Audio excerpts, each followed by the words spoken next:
Hoje nós vamos conversar sobre o caminho para a felicidade, o mapa para a felicidade, ou ainda escolhas que nós podemos fazer para sermos pessoas felizes. E quem vai dar esse mapa para a felicidade, esse caminho, ou as escolhas que nós devemos tomar para sermos felizes, é o salmista no Salmo número 1, onde ele vai dizer como é feliz aquele que não segue o conselho dos ímpios, não imita a conduta dos pecadores e nem se assenta na roda dos zombadores. Ao contrário, a sua satisfação está na lei do Senhor, e nessa lei medita de dia e de noite. É como árvore plantada à beira das águas, dá fruto no tempo certo, e as suas folhas não murcham. Tudo o que ele faz prospera. Não é o caso dos ímpios, são como palha que o vento leva. Por isso os ímpios não resistirão no julgamento, nem os pecadores na comunidade dos justos. Pois o Senhor aprova o caminho dos justos, mas o caminho dos ímpios leva à destruição. Esta palavra vai nos levar a entender, a pensar, a refletir sobre com quem nós temos decidido andar, com que pessoas temos decidido conversar. Sabemos que existem dois tipos de amigos: amigos verdadeiros e amigos falsos. Os amigos falsos são aqueles bajuladores, são pessoas de bajulação hipócrita, que muitas vezes falam aquilo que nós queremos ouvir na nossa frente, mas nos caluniam, nos difamam pelas costas. São aqueles que dão gargalhadas ruidosas conosco, mas por trás de nós, aqueles mesmos dentes estão prontos para morder. Amigos falsos são aqueles que aparentam ter conosco um compromisso, mas na hora que chega a crise e a aflição, são os primeiros a debandarem. Lembre-se da parábola do filho pródigo, aonde Jesus ensina que aquele moço pegou a herança do seu pai, foi embora e saiu com o bolso cheio de dinheiro. E enquanto ele estava bem, com dinheiro no bolso, quando ele estava podendo oferecer alguma coisa a alguém, então esses amigos cercaram. Ele era cheio de amigos quando tinha dinheiro, mas quando o dinheiro dele acabou e ele foi parar num chiqueiro, não tinha nenhum amigo. O amigo não te abandona na crise. O amigo verdadeiro é aquele que chega quando todos os outros já foram embora. O amigo verdadeiro muitas vezes não está com você na festa, mas está com você no vale. O amigo verdadeiro muitas vezes pode abrir uma ferida no seu coração, por dizer não o que você quer ouvir, mas aquilo que você precisa ouvir. O amigo verdadeiro é aquele que prefere o desconforto do confronto do que a omissão confortável. Confrontar alguém é desconfortável, mas o verdadeiro amigo confronta. Mas o falso amigo prefere a omissão, omitir-se, porque isso é mais confortável. Fala o que você quer ouvir, mas não o que você precisa ouvir. Amigos verdadeiros, não temos muitos. Amigos verdadeiros precisam ser valorizados, amados, cuidados. Quantos amigos de verdade você tem? Quantos amigos que você tem mesmo, que você pode dizer assim, essa pessoa aqui está comigo, é meu amigo mesmo? Quantos? Os pais precisam ser amigos dos seus filhos. A Bíblia diz em Obadias que a águia, quando ela tem filhotes, ela faz o seu ninho no alto dos penhascos, protege seus filhos. Eu falava hoje pela manhã que os pais precisam ser amigos dos seus filhos, porque hoje nas escolas as crianças estão levando vodka em garrafinha igual de água e oferecendo para os outros. E o pai e a mãe estão pensando que às vezes na escola é o lugar mais seguro para o seu filho, mas é lá que o seu filho talvez pela primeira vez vai experimentar o álcool. da mão de uma outra criança que levou, em vez de água, vodka numa garrafinha e deu para ele beber. Como eu já fui diretor de escola e já vi isso, posso lhes dizer aquilo que vi, não que me contaram. Enquanto eu fui diretor de escola, eu vi essas coisas acontecerem. Crianças levando vodka, crianças levando bebida alcoólica e oferecendo para outros, crianças passando link de site pornográfico para outras crianças, crianças vendendo drogas para outras crianças. E se nós entendermos que os pais são aqueles que precisam ser amigos dos seus filhos e precisam saber o que está acontecendo, poderão protegê-los melhor. Mas isso não vale só para a escola, isso vale para a vida adulta. Com quem você se relaciona, quem você decide trazer para perto de você. E é por isso que o salmista vai dizer: como é feliz aquele que não segue o conselho dos ímpios. E esse feliz é o mesmo feliz que aparece lá em Mateus capítulo 5, a partir do verso 1, onde Jesus no monte das bem-aventuranças vai dizer assim: bem-aventurados os humildes. Bem-aventurado ou felizes é a mesma palavra que significa, na verdade, muito feliz. Como é muito feliz quem não segue o conselho dos ímpios. Quem é o ímpio?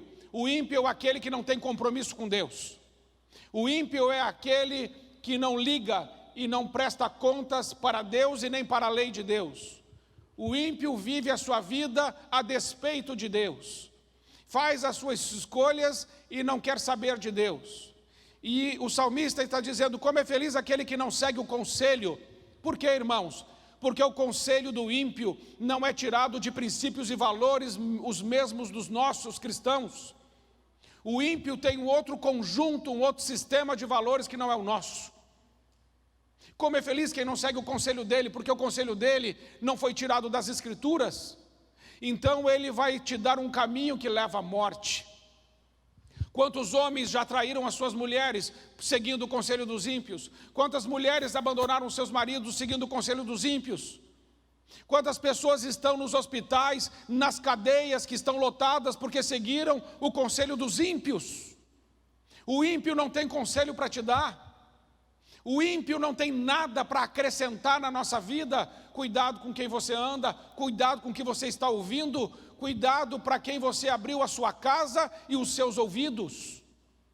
Como é feliz aquele que não segue o conselho dos ímpios. A impiedade está aí. A impiedade está no meio de nós. E nós podemos ver ela em todos os lugares.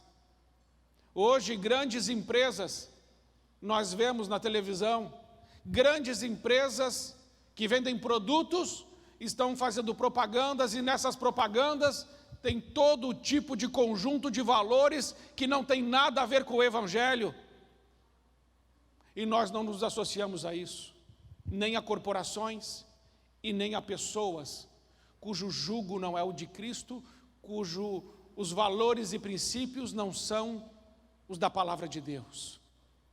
Como é feliz o homem que não segue o conselho dos ímpios. O cristão não vive por conveniência. O cristão vive por convicções. Nós não abrimos mão das nossas convicções. Ainda que todos os ímpios do mundo se juntem e digam: não faça isso, nós dizemos não. Temos um compromisso com a palavra de Deus. Ela rege, dirige e governa a nossa vida. Esta santa palavra, esta palavra viva, esta palavra de Deus. Então cuidado com o conselho dos ímpios, porque algumas vezes talvez você, na hora de tomar uma decisão, ao invés de consultar Deus, consultou uma pessoa bem-sucedida porque ela é bem-sucedida.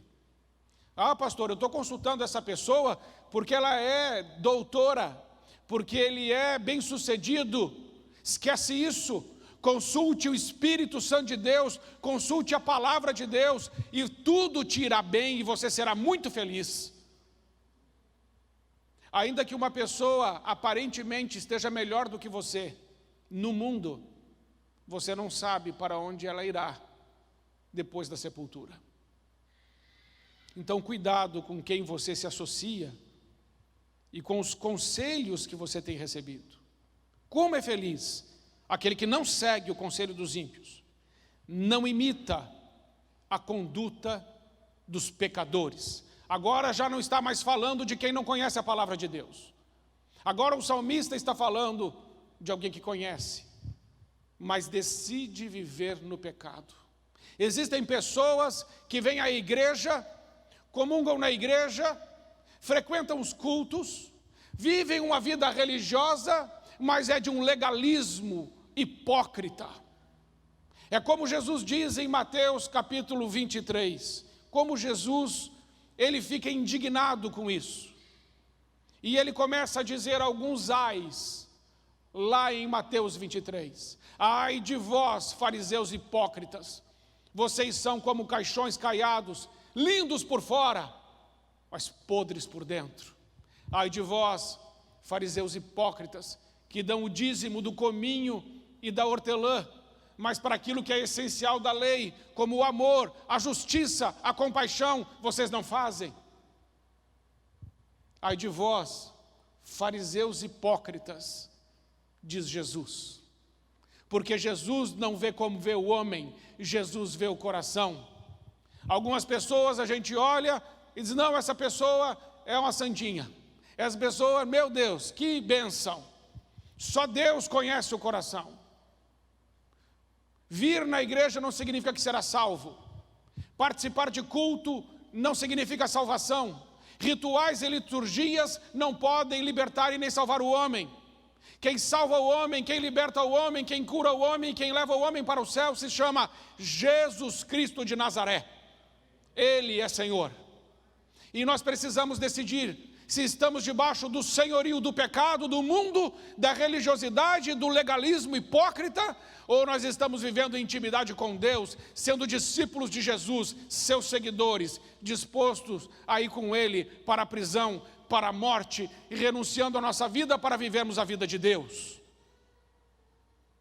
Ah, amados irmãos, como é feliz aquele que não imita os pecadores. Como é feliz aquele que não imita a conduta dos pecadores e nem se assenta na roda dos zombadores. Existem muitas pessoas que estão zombando de Deus até hoje. Quando Jesus estava na cruz, aqueles zombadores se levantaram e disseram para ele, zombando dele, se tu és o Cristo, então desce dessa cruz e salva-te a ti mesmo. E cuspiam em Jesus, escarravam em Jesus, chicotearam ele, humilharam ele. Ele foi traído, ele foi negado, ele foi humilhado, ele foi esbofeteado. E os zombadores não pararam de zombar, colocaram sobre a cabeça dele uma coroa de espinhos e colocaram um manto bem bonito em Jesus e deram uma vara para ele para simbolizar um cetro e com uma vara batiam na cabeça dele, que cobriram com um pano e falavam, se você então é Deus, adivinha quem te bateu? Zombando de Jesus. Como é feliz o homem que não se assenta na roda dos zombadores. Amados irmãos, quando você abre a Netflix, tem um seriado chamado Lúcifer. Como que um cristão pode parar para assistir uma porcaria daquela? Como que um cristão pode assistir o trailer de um lixo daquele? E quantos outros seriados e filmes que fazem apologia a Satanás e seus demônios? E quantos outros filmes são inspirados por demônios e os crentes estão lá assentados e vendo aqueles homens, mulheres, aquele diretor daquele filme e aquelas pessoas zombando da nossa fé, do nosso Deus, do nosso Jesus e dizendo, isso aqui é legalzinho. Não, isso é do inferno e isso não deve estar dentro da nossa casa. E eu não estou dizendo que você não pode ter televisão. Já foi, esse tempo, teve um tempo. Se bem que muitos pastores estavam corretos ao dizer que aquela caixa preta maldita mais amaldiçoa do que abençoa. Realmente é difícil achar alguma coisa para ver. E muitas vezes a gente está vendo coisas e aceitando que entre coisas dentro da nossa casa que não deveriam entrar através daquele aparelho. Lembrem-se daquele carnaval, aonde zombadores zombaram de Deus, como tinha Satanás vencendo Jesus. Lembram disso, naquele carnaval? Só que no ano seguinte, agora, teve carnaval? Não teve. Sabe por quê, irmãos? Porque Deus deixa bem claro quem é que manda. Quem manda é Ele. E os zombadores se encontrarão com Ele um dia. Como é feliz o homem, a mulher, que não se assenta na roda dos zombadores. Nós não, irmãos. Nós somos a carta viva de Deus. Nós temos o bom perfume de Cristo. Nós somos a luz do mundo e o sal dessa terra. Aonde a gente chega, esse lixo todo tem que parar. Aonde você chega, isso para. Porque você é templo do Espírito Santo de Deus. Amém? Ao contrário, a sua satisfação, a Bíblia diz, a sua satisfação está na lei do Senhor e nela medita de dia e de noite. Irmãos, meditar não é pegar, cruzar as pernas, que nem eles fazem no yoga, fazer com os dedinhos assim, e ficar falando assim, Isso não é meditar. Porque isso é ridículo, não é? Você está rindo, que isso é ridículo, e é ridículo. Qual é a pessoa que está fazendo, estou meditando, quê? Eu faço depois que eu comi um pedaço de carne bom, eu faço, mas eu não estou meditando, estou comendo, e estava bom. O que é meditar na palavra do Senhor? Meditar na palavra do Senhor, a melhor tradução significa alimentar-se da palavra do Senhor. É como Jesus, quando estava no poço com a samaritana, e os seus apóstolos foram comprar comida, porque já era meio-dia, e Jesus vai conversar com aquela mulher que era alvo de zombaria, aquela mulher que estava destruída. Então Jesus dá um tempo para ela ali. E quando os apóstolos voltam, e aquela mulher já está restaurada, ele volta com comida e diz assim, o senhor quer comida? Ele diz assim, eu tenho um novo alimento para vocês. E o meu alimento é, nem só de pão vive o homem. Jesus disse isso. Lá em Mateus capítulo 4, ele diz para Satanás, nem só de pão vive o homem, mas do que ele vive? De toda palavra que sai da boca de Deus. E para os apóstolos ele diz assim, que eu tenho um novo alimento para vos apresentar, que é fazer a vontade do meu Pai. Meditar na palavra de Deus, é ler a palavra, é comer a palavra, é fazer a palavra entrar dentro de nós, e a palavra produzir resultado, produzir fruto. Entenda uma coisa, quando a palavra entra, ela não volta vazia. Isso é Isaías 55, 10 e 11. Lembram? Assim como a chuva e a neve descem do céu e para lá não tornam antes de regar a terra. Regar, primeira coisa que a palavra faz, ela rega. Depois ela fecunda a terra. Depois ela faz brotar, dando semente ao semeador e pão que come. Deus está falando assim, assim é a minha palavra. Ela não volta para mim vazia. Antes ela faz tudo o que me apraz. E ela prospera em tudo o que a enviei. Essa palavra, ela é viva. Essa palavra é uma espada. Essa palavra é um fogo. Essa palavra é como um martelo que esmiuça a rocha. Essa palavra não é só uma palavra. Essa palavra é o próprio Cristo. E o verbo se fez carne e habitou entre nós, cheio de graça e de verdade. Quando aceitamos Jesus e a sua palavra, ela entra dentro de nós, ela nos fecunda e ela faz dar fruto, e esse fruto glorifica a Deus. A nossa satisfação precisa estar na palavra de Deus, fome de Deus, presença de Deus, querer a graça e o favor de Deus sobre nós, mas nós também instrumentos de graça de Deus no mundo. Meditar na palavra de Deus, irmãos, é alimentar-se dela e também é declarar ela. Declarar a palavra, perdemos isso. Muitos irmãos estão lendo a palavra, mas não estão mais declarando a palavra. Pastor, já li a Bíblia toda, amém? Quantas vezes? Ali 3 vezes no ano a Bíblia toda, amém? Quantas vezes você declarou a palavra? Não declarei, você tem que declarar a palavra. Gênesis capítulo 1, está escrito que Deus disse 9 vezes. Deus disse 9 vezes. Ele foi criando, ele foi falando, ele foi criando. E pelo que eu contei lá, pelo menos 7 vezes está escrito Deus viu. Deus disse, Depois Deus viu. Primeiro Deus declara, e depois do que Ele declarou, aquilo se torna realidade. Nós precisamos começar a declarar a palavra de Deus dentro da nossa casa, sobre a nossa família, sobre as nossas enfermidades, sobre o nosso trabalho, sobre os nossos filhos. Declarar, declarar, declarar. Vai chegar uma hora que assim como foi com Deus, será conosco. Nós veremos, porque essa palavra não volta vazia. Estamos quietos demais, tímidos demais. Mas o Espírito que está sobre nós e dentro de nós e que age através de nós, ele é espírito de coragem, de poder, de ousadia, de unção, para nos fazer andar sobre as águas, se isso for necessário. Amém, irmãos? Vocês estão tão quietinhos? Ou eu estou empolgado demais? Ou vocês almoçaram muito? Ao contrário, a sua satisfação está na lei do Senhor, e nela medita de dia e de noite. O que isso significa? Na nossa cabeça, a palavra tem que estar voltando, a palavra tem que estar circulando. Hoje de manhã eu preguei essa mesma palavra, mas o que eu preguei de manhã não tem nada a ver com o que eu estou pregando hoje à noite. Por quê? Porque essa palavra entrou dentro de mim de manhã e já produziu uns frutos dentro de mim, e agora ela já está saindo diferente.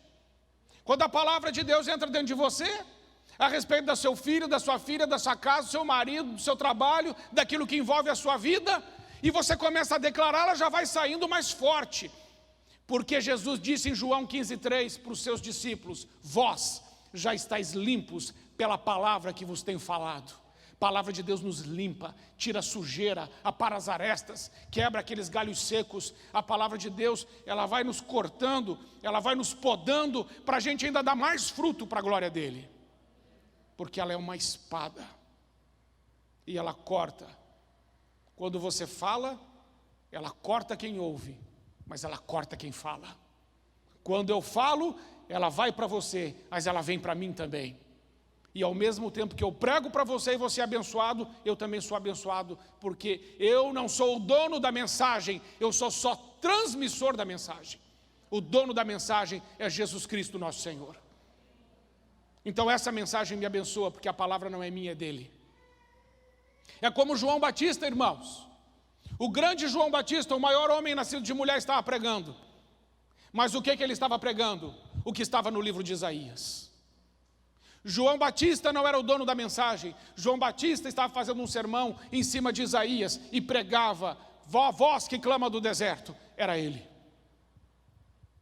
O único que é o dono da mensagem é o nosso Senhor.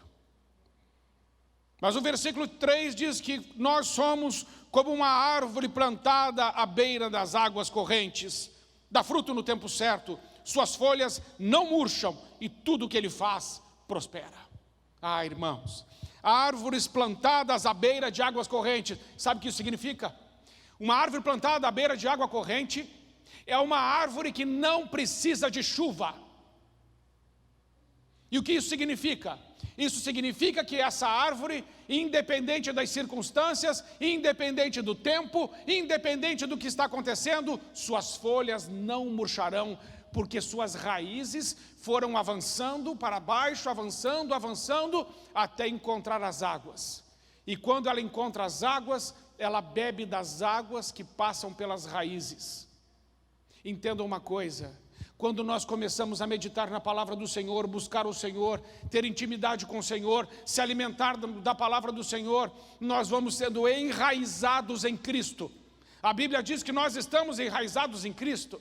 Isso significa que as circunstâncias ao nosso redor, os problemas, as crises, as tempestades, as dores da vida, as perdas, os embates, as colisões com as trevas, as palavras de maldição que recebemos, as traições que sofremos, as angústias pelas quais passamos, não são capazes de fazer secar as nossas folhas, porque nossas raízes, elas estão bebendo das águas do Espírito de Deus. Entenda isso. Um crente que está cheio do Espírito Santo, ele nunca murcha. Ele nunca murcha. Você é esse crente em nome de Jesus. O crente que está plantado à margem dessas águas, à beira dessas águas correntes. O que significa água corrente? Significa que não é água de poço, irmãos. Significa que é água viva. E isso aponta para o Espírito de Deus. Água viva. E aqui, irmãos, é como o cedro do Líbano. O cedro do Líbano, quando você planta ele, em 4 anos depois que ele foi plantado, ele só cresceu 15 centímetros acima da superfície. 4 anos, 15 centímetros. Mas a sua raiz já tem 1,5 metro. O cedro do Líbano não está preocupado em crescer para ser visto pelos homens. O cedro do Líbano, ele cresce primeiro aonde ninguém está vendo, para baixo. E ele vai.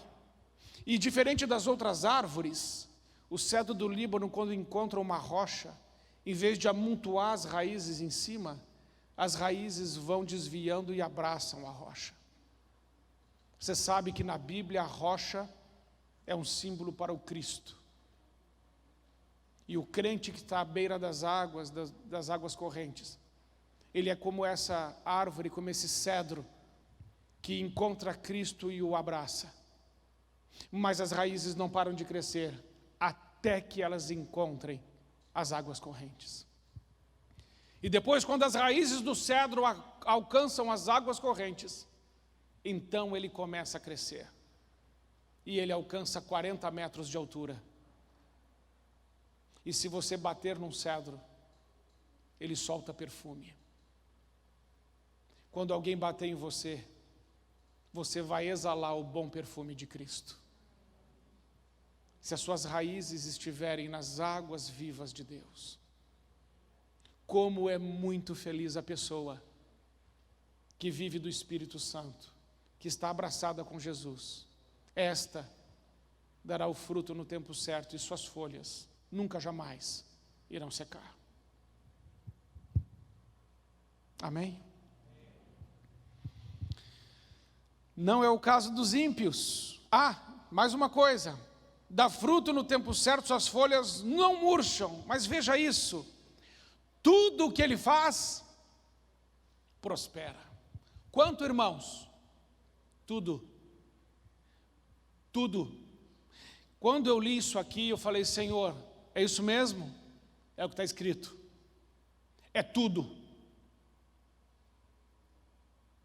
A gente precisa tomar posse dessa palavra para a nossa vida, irmãos. Às vezes a gente fica meio assim, quando é problema a gente aceita tudo. A gente é assim, o povo de Deus é muito bom, muito humilde, muito assim, quebrantado. E quando Deus diz, olha, você vai ter que sofrer, a gente aceita o sofrimento. Mas quando a gente está fazendo o que é certo, a palavra de Deus também nos abençoa. E ela está falando aqui, tudo que ele faz prospera, tudo. Eu quero dizer para você que se você obedecer, como Deus está mandando obedecer aqui, tudo que você fizer, tudo vai prosperar. Mas é tudo, irmãos. E quando eu estou falando de prosperidade aqui, eu não estou falando só de prosperidade financeira.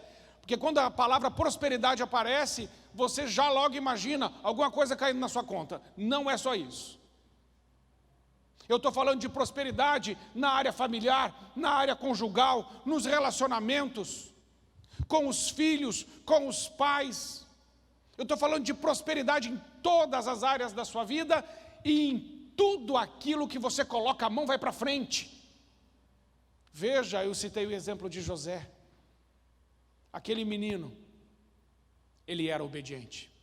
Ele foi na casa de Potifar e a Potiféia tentou pegar ele. Eu acho que ela era potilinda, porque se fosse Potiféia não seria tentação, seria livramento. E tentou pegar ele, mas ele se posicionou e ele falou, não. Ele foi obediente ou não foi? Foi. E ele já era obediente, e a casa de Potifar, quando José entrou naquela casa, melhorou ou não melhorou? Melhorou. Aonde José chegava, melhorava. E José foi para a cadeia.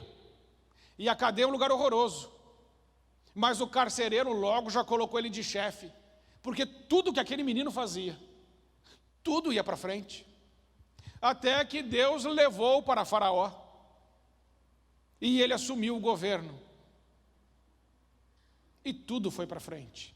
Porque aonde um homem e uma mulher de Deus obediente está, a prosperidade vai junto. Você consegue entender isso? Que se você for obediente a Deus, você não precisa nem orar pedindo prosperidade, que a prosperidade é uma consequência daquilo que você é? É Deuteronômio 28. As bênçãos perseguem e alcançam os obedientes. Gente, isso aqui é grande verdade. Crente não precisa ir atrás de bênção, é a bênção que vem atrás do crente. Ela te persegue e te alcança. Se você decidir ser um homem e uma mulher de Deus e abrir mão de tudo por Ele, porque dele, por Ele e para Ele são todas as coisas. Mas ele continua no versículo 4, não é o caso dos ímpios. São como a palha que o vento leva. Por isso os ímpios não resistirão no julgamento, nem os pecadores na comunidade dos justos. Pois o Senhor aprova o caminho dos justos, mas o caminho dos ímpios leva à destruição. Encerro com as palavras do nosso Senhor Jesus, que disse: largo e espaçoso é o caminho que leva à morte, e são muitos os que entram por ele, mas pequeno, estreito, é o caminho que leva à vida eterna, e são poucos os que entram por ele. Decida viver uma vida alinhada com a palavra de Deus. Cuidado com as amizades erradas. Cuidado com os conselhos errados. Cuidado com os zombadores. Afaste-se disso. Amamos os pecadores, detestamos o pecado. Que saibamos separar essas coisas. Amamos as pessoas, mas não amamos algumas práticas. Que a gente possa separar isso muito bem, a fim de que na nossa vida, no nosso coração e na nossa família, só permaneça aquilo que vem do céu de Deus na nossa casa. E não permita que nada que não venha de Deus fique contigo, nem ande contigo, nem tenha comunhão com isso. Porque se você fizer isso, você será muito feliz. Quero concluir mesmo dizendo uma coisa muito importante que deveria ter dito no início, mas não lembrei, estou lembrando agora de te dizer. O versículo 1 diz assim: como é feliz aquele que não segue o conselho dos ímpios, não imita a conduta dos pecadores e não assenta na roda dos escarnecedores. Irmãos, ele diz aqui 3 vezes: não, não e não. Precisamos nos acostumar um pouco mais com a palavra não. Deus não nos cria para sermos filhos mimados, que vão ficar ouvindo do pai: sim, filhinho, sim, filhinho. Não. Jesus no Getsêmani disse assim: pai, se queres, passa de mim esse cálice, mas não seja feita a minha vontade, seja feita a tua. E Deus falou assim: não vai passar, você vai precisar ir para a cruz. Jesus recebeu um não. Entenda que o não faz de você uma pessoa mais parecida com Jesus do que o sim, muitas vezes. E quando você receber um não de Deus, alegre-se, porque Deus disciplina e açoita aquele que Ele tem por filho. Se você não recebe não de Deus, é porque você não é filho. Mas todo que é filho recebe não. E o não que vem de Deus é bênção para a nossa vida. Assim como pais, precisamos também saber dizer aos nossos filhos não, quando isso for para protegê-los dos pecadores, dos ímpios, dos zombadores e de todos os escarnecedores. Amém, amados irmãos? Vamos ficar em pé, vamos orar.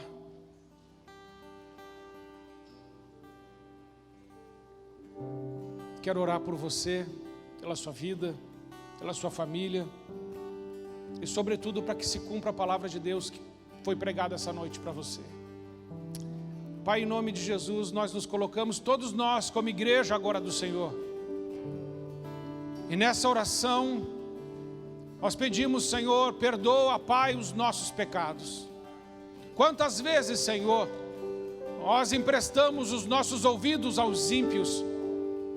Quantas vezes, ao invés de agirmos por convicções, acabamos agindo por conveniência, porque era melhor para nós, e assim entristecemos o Senhor. Pai, nos perdoe por isso. Pedimos perdão nessa noite, Pai, todas as vezes que nós imitamos a conduta dos pecadores. Senhor, a nossa conduta sempre será reta, segundo os teus santos e retos caminhos. Perdoa-nos, Pai, quando pensamos que os pecadores têm mais vantagem ou se dão melhor, porque aparentemente têm mais do que nós. Pai, pedimos perdão por todas as vezes que permitimos que a zombaria entrasse dentro da nossa vida, da nossa casa. Nós queremos dizer ao Senhor nessa noite que isso acaba hoje em nome de Jesus. Nossa casa é tua, Senhor, a nossa vida é tua. Toma tudo em tuas mãos. Agora, Pai, em nome de Jesus, continua falando conosco, continua, Pai, nos abençoando, e continua, Senhor, nos ensinando a tua palavra. Quero que você, se você puder, repita uma oração comigo. Diga assim: Senhor meu Deus, me dá sabedoria, inteligência, entendimento, revelação, palavra de conhecimento. Me ilumina, me inspira e usa a minha vida para a glória do teu nome. Eu sou como uma árvore plantada junto às águas. As minhas folhas nunca murcharão e eu darei fruto no tempo certo, para a glória, para a honra, para o louvor e para a exaltação do nome de Jesus. Amém.